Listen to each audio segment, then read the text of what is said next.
여기에 우리 꽃이 있어요. 여러분 보시죠? 이게 살았습니까? 죽었습니까? 대답을 안 하세요. 살았어요? 죽었어요?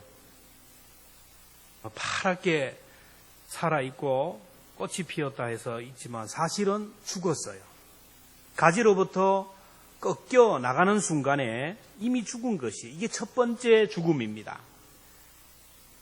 가지에서 꺾여서 지금 이게 보니까 여름 같으면은 한 2, 3일 그리고 한 10일이 되면 시간이 지나면 시들시들 말라져요. 그러면 이것을 밖에 갖다 버립니다. 두 번째 죽음입니다. 그러면 쓸모없는 쓰레기가 되어서 이게 불나궁이에 던져지는데 이것이 바로 세 번째 죽음입니다. 사람의 죽음도 성경은 세 가지로 얘기합니다. 첫째는 영의 죽음, 둘째는 육신의 죽음, 세 번째는 영원한 죽음입니다. 이 세 가지가 순서대로 우리에게 다가오는데 인간은 아담의 범죄로 인하여 이미 하나님으로부터 단절되어서 영혼이 죽었어요. 죄와 허물로 우리의 영혼이 죽었지만 그래도 지금 육신은 살아있어요. 그래서 볼 때는 젊고 싱싱하고 그리고 건강한 것 같지만 결국 시간이 지나면서 시들시들해져 버리고 결국에는 죽게 됩니다. 이게 바로 육신의 죽음. 그러면 장례를 치릅니다. 나뭇가지가 일정 시간이 되어서 시들어버리면 말라버리면 불에 던지듯이 우리의 육신의 생명이 죽으면 이제는 지옥불에 던져집니다. 이것을 영원한 죽음이다. 제2의 둘째 사망이라 이렇게 얘기합니다. 요한계시록 21장 8절 말씀을 같이 함께 읽겠습니다. 시작. 그러나 두려워하는 자들과 믿지 않은 자들과 흉악한 자들과 살인자들과 음행하는 자들과 점술가들과 우상숭배자들과 거짓말하는 모든 자들은 불과 유황에 타는 이것이 둘째 사망이라. 지옥에 들어갈 리스트 중에 제일 첫 번째가 뭡니까? 두려워하는 사람들, 믿지 않는 사람, 그리고 여러 가지가 나오는데 이 사람들이 왜 두려워합니까? 예수님을 통하여 죄의 문제를, 죽음의 문제를 해결하지 못했기 때문에 죽을까봐 두려워요. 죽고 지옥 갈까봐 두려운 거예요. 두려운 사람, 예수 믿지 않는 사람이 지옥에 들어가는 첫 번째 리스트입니다. 자, 우리들은 죄로 인하여 하나님으로부터 완전히 단절된 돌감람나무, 아무 쓸데가 없는 존재들이지만은 참 감람나무인 예수님에게 젖붙임을 받았다라고 했어요. 로마서 11장 17절에 보면 한 가지 얼마가 꺾이었는데 돌감람나무인 내가 그들 중에 젖붙임이 되어 참 감람나무 뿌리의 진액을 함께 받는 자가 되었으니 우리는 예수님에게 젖붙이고 포도나무이신 예수님, 참 감람나무이신 예수님에게 젖붙여서 영혼이 살았어요. 그래서 예수님으로부터 진액을 공급받고 영양분을 공급받으면서 살아가요. 오늘 저와 여러분들이. 오늘도 하나님의 말씀에 영양분을 받아요. 오늘도 성령님의 에너지를 받으면서 살아갑니다. 그러나 예수 믿는 사람도 죽어요. 죽으면 어떻게 됩니까? 요한복음 5장 24절에 보면 내가 진실로 너희에게 이르노니 내 말을 듣고 또 나 보내신 이를 믿는 자는 영생을 얻었고 심판에 이르지 아니하나니 사망에서 생명으로 옮겼느니라. 우리 하나님의 자녀들도 죽으면 이제 천국에서 이제 주님이 우리를 기다리고 계시고 부활의 몸으로 변화시켜 준다라는. 빌립보서 3장 20절 21절 말씀 같이 봅니다. 우리의 시민권은 하늘에 있는지라 거기로부터 구원하는 자 곧 주 예수 그리스도를 기다리노니 우리의 낮은 몸을 자기 영광의 몸의 형체와 같이 변하게 하시리라. 할렐루야. 어떤 사람이 예수님처럼 영광스러운 부활의 몸을 입고 천국에 들어간다고 했어요? 영혼이 거듭난 사람, 내 속에 아들의 영이 있고 예수님의 생명이 있는 사람이에요. 부활절 되면 오늘도 나가면 계란을 드릴 테인데 계란을 주는 이유가 있어요. 계란에는 무정란이 있고 유정란이 있어요. 무정란은 암탉이 수탉 없이 혼자 알을 낳는 난을 무정란입니다. 암탉이 어떻게 혼자 알을 낳나? 근데 이게 과학적으로 보면 암탉은 태어날 때부터 몸속에 한 250개의 알을 낳을 수 있는 DNA를 가지고 태어나요. 그래서 수탉이 없어도 알을 낳아요. 그러나 유정란은 수탉을 통하여 알을 낳는데 그 속에 생명이 있어요. 그래서 그 알을 부화하면 병아리가 까고 나와요. 성경은 우리도 이와 같다라고 했어요. 요한일서 5장 11절 12절 말씀 봅니다. 시작. 하나님이 우리에게 영생을 주신 것과 이 생명이 그들 아들 안에 있는 것이라. 아들이 있는 자에게는 생명이 있고 하나님의 아들이 없는 자에게는 생명이 없느니라. 똑같은 계란이에요. 똑같이 21일을 품지만은 무정란은 품을수록 썩어 냄새나는 거예요. 유정란은 알을 꼬고 생명이 나와요. 오늘 모든 사람이 똑같은 세상에 삽니다. 똑같이 시집가고 장가가고 똑같이 세상을 살아가지만은 자녀를 키우며 살아가지만 60, 70, 80 길게 100까지 살지만은 예수의 생명이 안에 있는 사람은 죽으면 부활의 몸을 입고 천국에서 영원히 살 것이라는 거예요. 이런 생명의 길을 예수님이 만들어 주셨다라는 거예요. 우리가 믿든지 믿지 않든지 간에 예수님은 사망 권세를 이기고 무덤에서 부활하심으로 인하여 부활의 첫 열매가 되셨습니다. 오늘 20절에 보면 이제 그리스도께서 죽은 자 가운데서 다시 살아나사 잠자는 자들의 첫 열매가 되셨다. 예수님이 부활의 첫 열매가 되셨다라는 말은 예수님은 인류를 대표해서 부활하심으로 부활의 길을 열어놓았다라는 거예요. 구약에 보면 첫 열매, 첫 것은 모든 것을 대표하는 것으로 전체를 드리는 의미예요. 이스라엘 백성들은 초실절을 지켰어요. 초실절은 가장 처음 열매를 맺는 것을 하나님 앞에 드리는데 그들에게 있어서 보리가 제일 처음 열매를 맺습니다. 그러면 보리고개 우리나라가 있지만은 얼마나 기다리겠어요. 그렇게 먹고 싶고 하고 싶지만은 그 보리단을 가서 그 보리밭에 가서 가장 좋은 보리단 한 단을 묶어서 초실절날 하나님 앞에 와서 예배를 드리는 거예요. 결국 이 한 단은 가장 좋은 한 단은 모든 것이 하나님의 것이고 전체를 대표하는 것이에요. 첫 것을 하나님 앞에 온전히 드리고 나서 그 다음에 보리를 수확해서 자기들이 먹고 이 보리를 수확해서 시장에 가서 팔아요. 모든 열매가 하나님의 것이지만 첫 것은 가장 좋은 것은 대표로 드리는 거예요. 첫 것을 드렸다라는 것은 전체를 드렸다는 것이고 전체의 대표를 드렸다. 예수님 부활의 첫 열매가 되었다라는 말이 바로 이런 의미입니다. 모든 사람을 대표해서 부활하셨다라는 것은 결국 모든 사람도 부활한다는 거예요. 첫째 아담은 모든 사람을 대표해서 죄를 지어서 모든 인간들이 죄인이 되게 하고 멸망하게 했지만 둘째 아담 예수님은 오셔서 모든 사람을 대신해서 십자가에 못 박히시고 3일 만에 부활하심으로 인하여 오늘 우리를 죄와 사망으로부터 자유하게 하셨고 모든 사람을 대신해서 부활의 첫 열매가 되심으로 인하여 모든 사람에게 부활할 수 있는 길을 열어주셨어요. 예수님이 부활의 첫 열매가 되셨다라는 말은 죽음을 이기고 사망을 이기셨다라는 이게 중요합니다. 여러분 죽음은 모든 사람을 삼켜버려요. 죽음 앞에 사람은 꼼짝 못해요. 죽음은 모든 사람을 삼켰어요. 예수님도 삼켰습니다. 그러나 예수님은 그 죽음을 이기고 믿는 자들을 대표해서 부활하시고 사망 권세를 이겼어요. 이것을 페리 목사님은 이렇게 설명합니다. 한 마리의 큰 뱀이 바닷속을 다니면서 수많은 작은 물고기를 삼켰어요. 막 삼켜버려요. 속수무책으로 다 삼켜버렸어요. 어느 날 아주 날카로운 지느러미가 있는 큰 물고기를 삼켜버렸어요.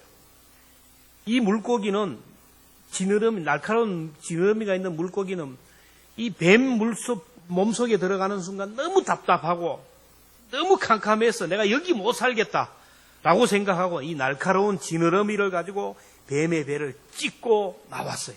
뱀을 죽이고 나왔어요. 그러자 먼저 잡혀온 물고기들도 작은 물고기도 그 뒤를 따라 살게 되었더라. 바닷속을 거니며 물고기를 삼킨 뱀은 죽음이라는 괴물입니다. 오늘도 죽음이라는 괴물이 모든 사람을 삼켜버려요. 오랫동안 수많은 사람을 삼키고 하나님의 백성들을 삼키고 예수님까지 삼켰어요. 그러나 예수님은 죽음의 무덤, 문을 활짝 열고 무덤에서 부활하셨어요. 그래서 찬송가 160장에 보면 거기 나오잖아요. 찬송가를 보면 헛되이 지키네 예수 내주, 헛되이 봉하네 예수 내주, 거기 못 가두네 예수 내주, 우리를 살리네 예수 내주. 한번 생각하면서 우리 한번 찬양합시다.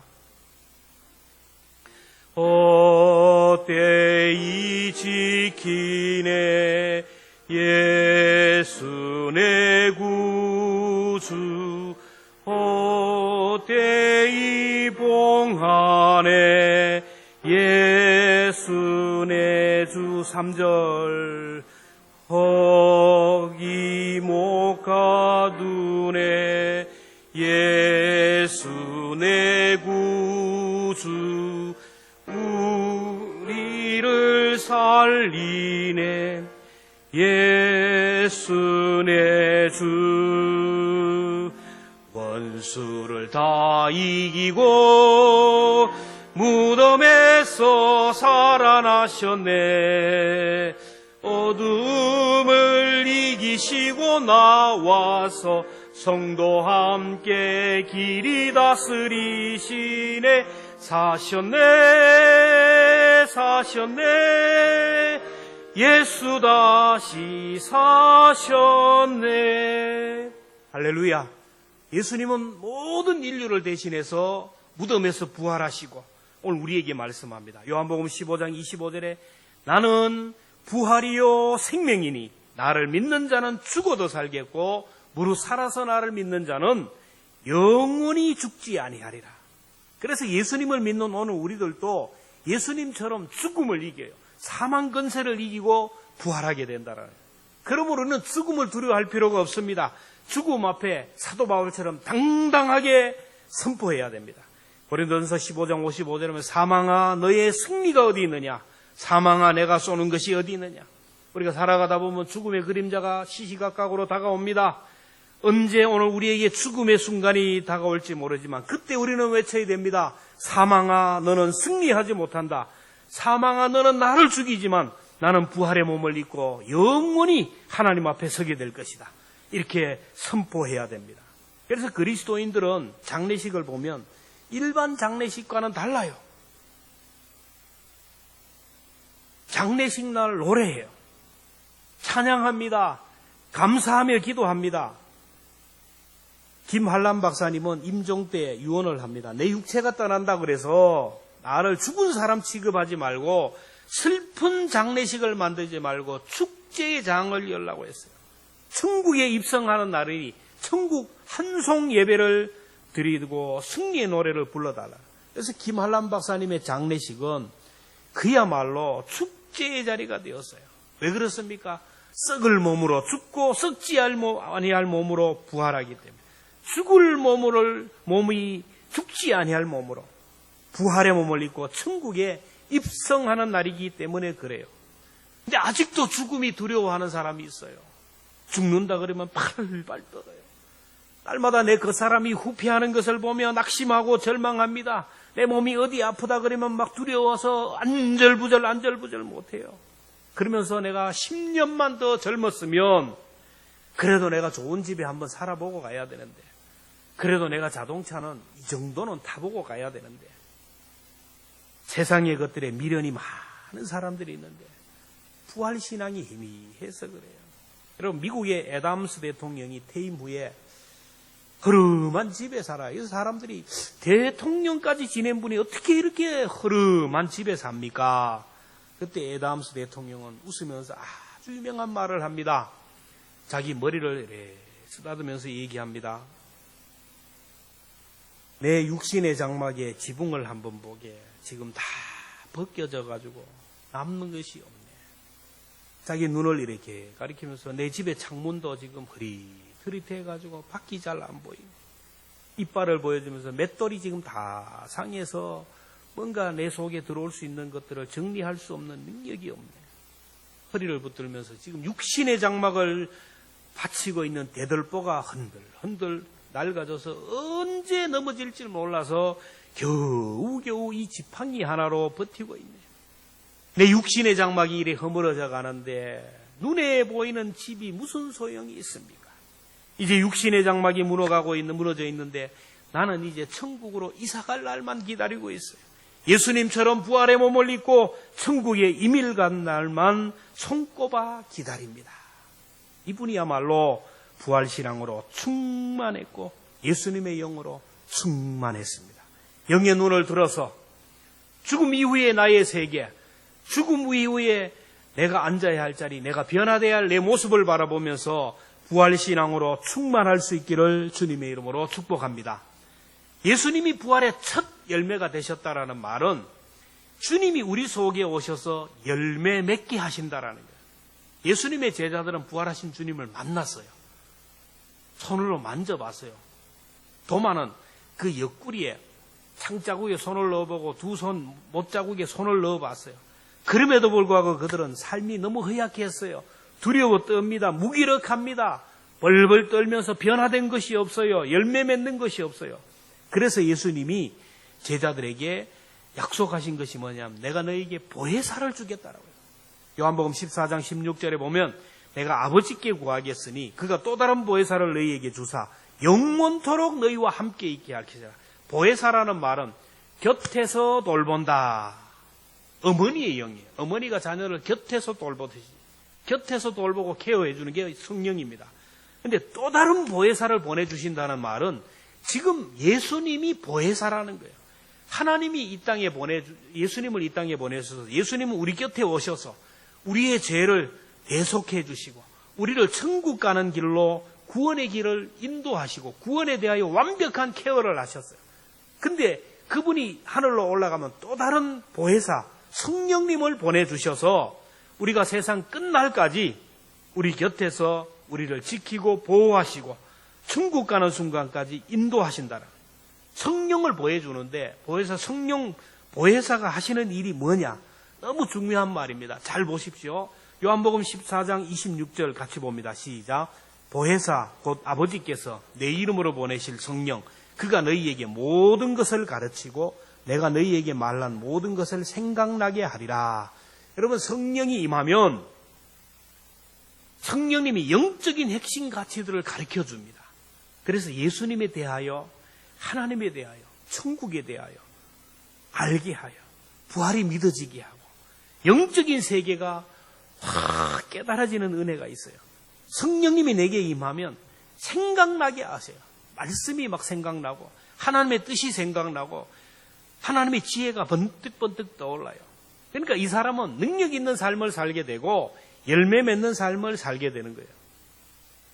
그래서 부활하신 주님이 하늘로 승천하기 전에 제자들에게 약속하신 이 보혜사를 기다리기 위하여 예루살렘을 떠나지 말라고 했어요. 사도행전 1장 4절에 보면 사도와 함께 모이사 그들에게 분부하여 이르시되 예루살렘을 떠나지 말고 내게서 들은 바 아버지께서 약속하신 것을 기다리라. 제자들과 성도들이 마가의 다락방에 모여서 약속하신 성령을 받기 위하여 기다렸어요. 하루가 지나고 이틀이 지나고 일주일이 지나고 많은 사람들이 떠났죠. 그러나 약속하신 성령을 기다리기 위하여 기다리다가 50일째가 되는 오순절날 성령이 강력하게 임하는데 거기에 모였던 120명의 성도들에게 불같은 성령이 임했어요. 불같은 성령이 임하는 순간 그들 삶 속에 다이나믹한 현상이 일어나고 열매 맺는 삶이 일어나고 능력 있는 삶이 일어나고 사역의 열매가 나타나서 베드로가 한 번 설교하면 3,000명, 5,000명이 회개하고 돌아왔어요. 그러면 그 밑에 다른 제자들이 한 번 설교하면 얼마나 많은 사람들이 돌아왔겠습니까? 믿음의 열매가 맺혀서 모이면 찬송하고 흩어지면 전도하는 교회가 되었어요. 능력의 열매가 맺어서 손을 얹으면 병이 낫고 온갖 귀신들이 떠나가는 역사가 일어났어요. 뿐만 아니라 관계의 열매가 맺었어요. 세상 사람들에게 칭송받는 교회가 되었어요. 여러분 성령이 임하니까 나도 나를 감당하지 못하고 세상 사람들이 나를 감당하지 못하고 사탄 마귀가 감당하지 못하는 능력 있는 사람들이 되었어요. 오늘 우리들이 이 자리에 나와 예배 드릴 수 있는 것도 성령이 임했기 때문이에요. 성령이 감동하지 않으면 절대로 예배의 자리에 앉을 수가 없어요. 성령이 아니면 하나님을 아버지라고 부를 수 없고 예수 그리스도를 주라고 할 수 없어요. 성령이 아니면 기도할 수도 없고요. 성령이 아니면 성김의 자리에 앉을 수 없어요. 부활의 첫 열매 되신 주님은 지금은 성령으로 우리와 동행하셔요. 그래서 우리는 성령님을 사모하고 자꾸 성령님을 대접하고 성령님의 도우심을 구해요. 여러분, 성령님은 인격적인 분이기 때문에 사모하고 대접하고 하지 않으면 우리를 떠나요. 우리 집에 손님이 왔는데 부부가 맨날 싸워. 자녀들을 막 싸우고 두드려 패고 막 이러면 손님이 불안해서 뭐 있어요? 그냥 나가버려요. 성령님도 오늘 우리 가운데 오셔서 우리를 케어하고 우리와 함께하고 싶은데 자꾸 성령님을 근심하게 하는 일을 하면 죄를 지고 불의한 일을 행하고자 그러면 성령님이 역사할 수 없어요. 떠나가게 돼요. 이 성령님을 우리는 인격적인 분이에요. 인격적인 분이라는 것을 잘 알아야 됩니다. 제가 계속 강조하는 것은 우리나라는 샤머니즘의 영향이 있어가지고 성령 충만하면 성령 충만을 어디 무당에게 신이 내리는 접신하는 그런 모습으로 자꾸 생각해요. 물론 오선절 성령 상림 사건 그리고 성령이 임하면 그런 역사가 일어납니다. 근데 모든 한국교회 성도들은 성령이 임하면 그렇게 되는 줄 알아요. 성령이 임하면 불러 방언을 하고 예언을 하고 막 방방 뛰고 막 병을 고치고 막 이런 것들만 하는 걸로 은사주의로 빠져버려요. 그러니까 뭐 기도원만 돌아다니면서 막 기도만 하고 부르짖고 말씀이 없어요. 누가 좀 신령하다 그러면 막 찾아가가지고 막 머리 들이고 여러분, 복채 가져가서 머리 들이미는 거하고 똑같은 거예요. 여러분, 성령님은 인격적인 분이에요. 어머니와 같아요. 우리 집에 계신 어머니, 우리 집에 계신 아버지, 자녀와의 관계가 뭐 그래 대단합니까? 그저 문제가 있으면 아버지, 이런 문제가 있는데 어떻게 하면 좋아요? 제가 도움이 필요한데요. 그러면 내 기도를 들으시고 그래, 이게 필요하나? 이 커뮤니케이션이 일어나요. 마찬가지로 성령님은 인격적인 분이라서 성령님이 지금 보이지 않지만 오늘도 나와 함께 하시고 내 곁에서 내 기도를 들으시고 내 곁에서 내 삶을 인도한다는 것을 인정해야 돼요. 그게 대접입니다. 오늘 내 곁에 보이지 않지만 성령님이 나와 함께 하셔요. 그 하나님께 물어봐요. 문제가 있으면. 내가 지금 이런 문제가 있는데 어떻게 하면 좋아요?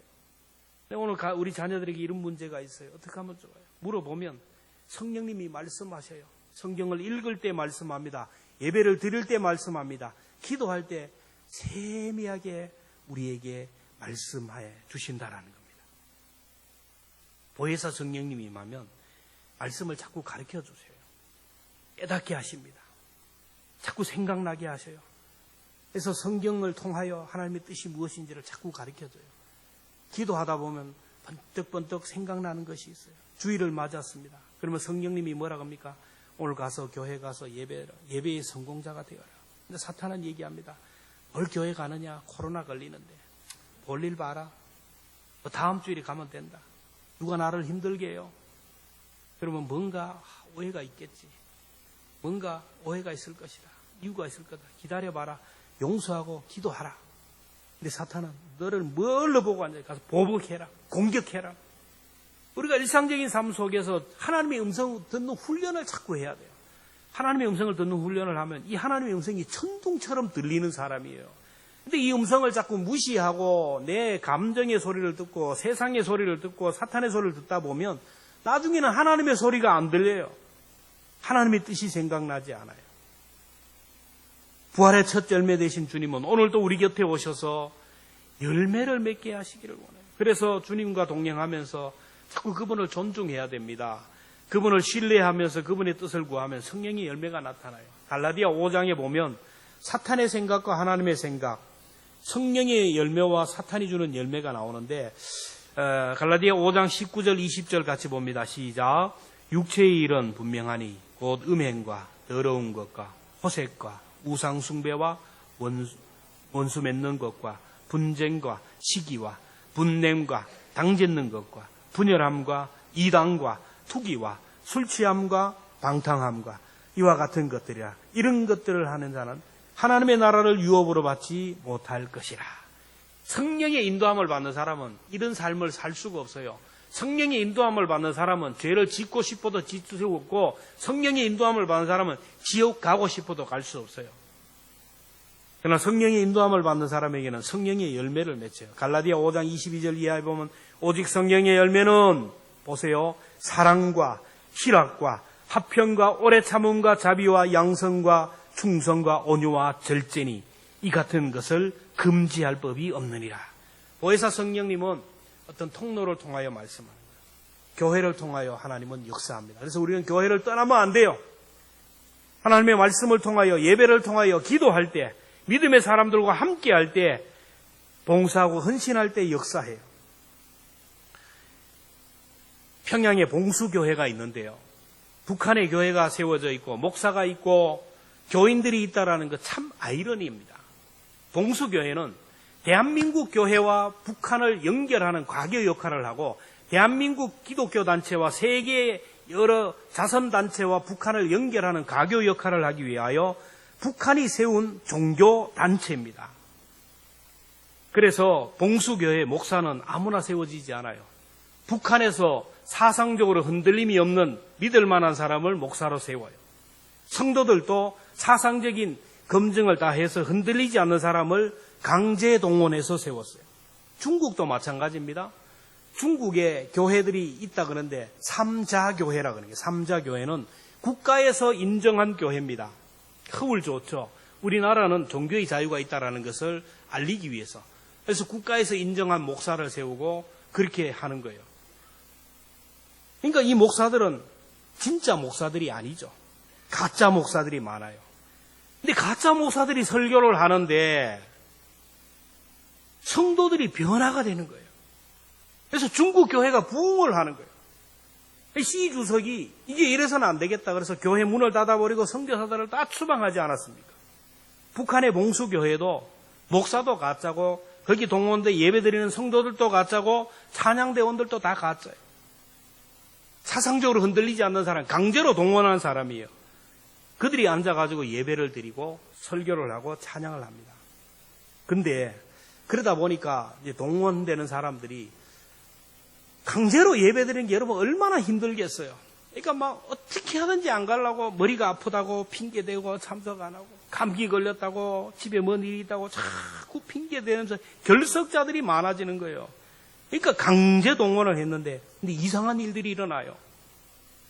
교회 가기 싫었던 사람들이 이제는 막 교회 자원해서 가려고 하는 거예요. 예배 시간에 막 예배가 짜증냈던 사람들이 예배를 기뻐하는 거예요. 소리 높여 찬양하는 겁니다. 얼굴 표정이 달라요. 사람들의 모습이 변화되는 거예요.